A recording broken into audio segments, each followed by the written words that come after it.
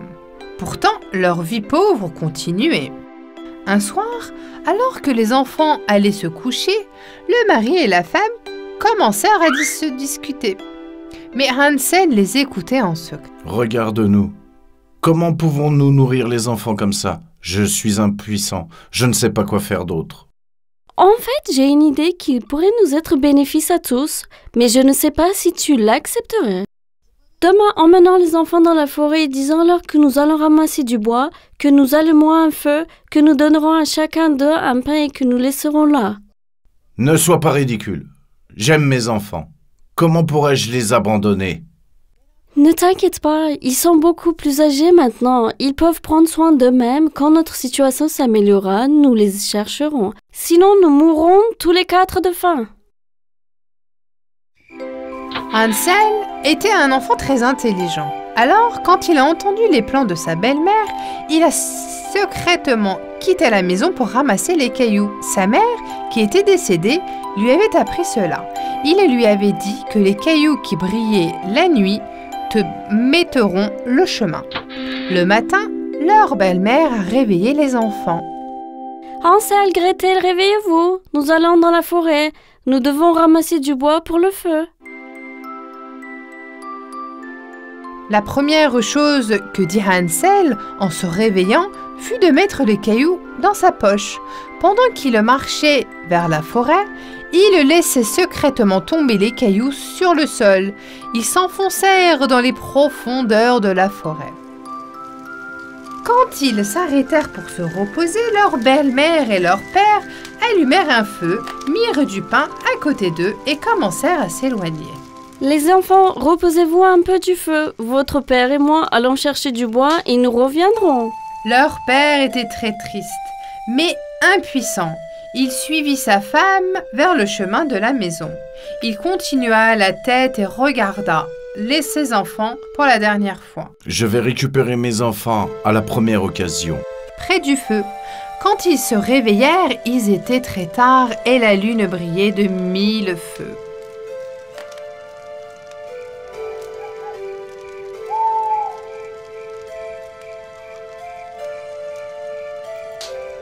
J'ai tellement peur, mon frère. Qu'allons-nous faire?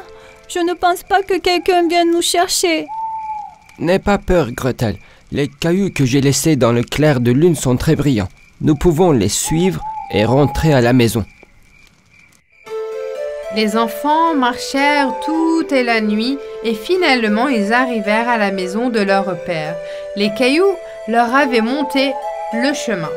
Leur belle-mère qui ouvrit la porte les regardait avec surprise. « Que faisiez-vous dans la forêt jusqu'à cette heure-ci? Nous vous avons cherché partout et nous ne nous avons pas trouvé. J'ai parié que vous étiez espiègle et que vous avez cherché quelque part, n'est-ce pas ?» Faisant ainsi semblant et trempant les enfants, le père a embrassé ses enfants avec joie. « Dieu merci, vous êtes revenus. Mes yeux sont gonflés d'avoir pleuré toute la nuit. » Mais leur belle-mère n'abandonnait pas facilement. Son seul but était de se débarrasser des enfants. Elle leur demande comment ils ont retrouvé le chemin de la maison et Gretel lui raconta tout, un par un. Maintenant qu'elle sait comment ils sont revenus à la maison, elle les enferma dans leur chambre cette nuit-là. Cette nuit-là, Hansel n'a pas pu sortir pour ramasser des cailloux. Le lendemain, ils se sont retournés dans la forêt. Cette fois, quand Hansel n'avait pas de cailloux en marchant, il laissa tomber par terre des miettes de pain qu'elle avait dans sa poche. La même chose se produit et les enfants attendirent près du feu une fois de plus. J'ai tellement peur, Hansel. Il fait de nouveau très sombre. Rentrons à la maison. Ne t'inquiète pas, je n'ai pas pu ramasser de cailloux, mais cette fois nous suivrons les miettes de pain que j'ai laissées tomber. Mais quand ils partirent, il n'y avait plus de miettes de pain parce que les oiseaux les avaient toutes mangées. Mais où est passé tout le pain? Ils sont entrés et sortis de partout, mais ils n'ont pas trouvé le chemin. Pas de chemin. Qu'allons-nous faire maintenant, Hansel? Pense à quelque chose, et j'ai tellement froid. Ok, Gretel, ne t'inquiète pas. D'abord, trouvons un endroit où nous réchauffer. D'une manière ou d'une autre, nous retrouverons le chemin de retour. Tous deux complètement effrayés et épuisés, elles trouvèrent un arbre creux et entrèrent à l'intérieur pour se réchauffer. Ils s'endormirent en se serrant les uns contre eux. Au matin, ils ont continué à marcher dans la forêt sans savoir où aller. 2 jours ont passé. Quelle que soit la direction prise par les enfants, ils ne trouvaient pas le chemin. Plus tard, ils ont vu un oiseau sur une branche d'arbre. Oh, regarde, quel bel oiseau. C'est comme s'il voulait nous dire quelque chose. Penses-tu qu'il va nous montrer le bon chemin? Suivons-le. C'était un grand et magnifique oiseau bleu. Les enfants, oubliant leur fatigue, se mirent à suivre l'oiseau. Ils firent que l'oiseau s'est posé sur le rebord de la fenêtre d'une maison. Waouh, quelle belle maison! C'est comme si l'oiseau nous l'appelait à venir. Allez, qu'est-ce qu'on attend? Allons-y, nous trouverons peut-être quelque chose à manger. Lorsqu'ils s'approchaient de la maison, ils se sont complètement déconcentrés. C'était une belle maison faite entièrement de chocolat, de gâteaux et de bonbons. Les fenêtres étaient faites de crème et le toit était couvert de bonbons colorés. Ils ont commencé à mordre dans la maison et en arracher des morceaux. Je vais en arracher un peu du côté de la fenêtre, Gretel. Délicieux! Je suis curieuse de voir les bonbons qui pendent du toit. Tu devrais aussi goûter la sonnette. Ainsi, ils se remplissaient leur ventre de gâteaux, de bonbons, de crème et de chocolat. Hé! Il y a quelqu'un? Houhou, on est là. Impuissants, ils ont décidé de s'asseoir et d'attendre près de la fenêtre. Un peu plus tard, une jolie femme au visage doux, tenant un sac, entrant dans le jardin. Oh, on dirait que j'ai des invités. Bienvenue. Mon oiseau bleu m'a annoncé la nouvelle il y a quelques minutes. Alors, je suis venue aussi vite que j'ai pu. Nous sommes désolés. Nous avons mangé quelques trucs de chez vous sans permission. Mais ma sœur et moi avons très faim depuis 2 jours. C'est pas grave. Ma maison est très spéciale. Les parties que vous avez mangées repoussent tout de suite. Allez, entrez.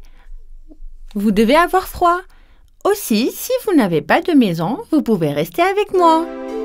Cette nuit-là, elle les a fait dormir dans des merveilleux lieux.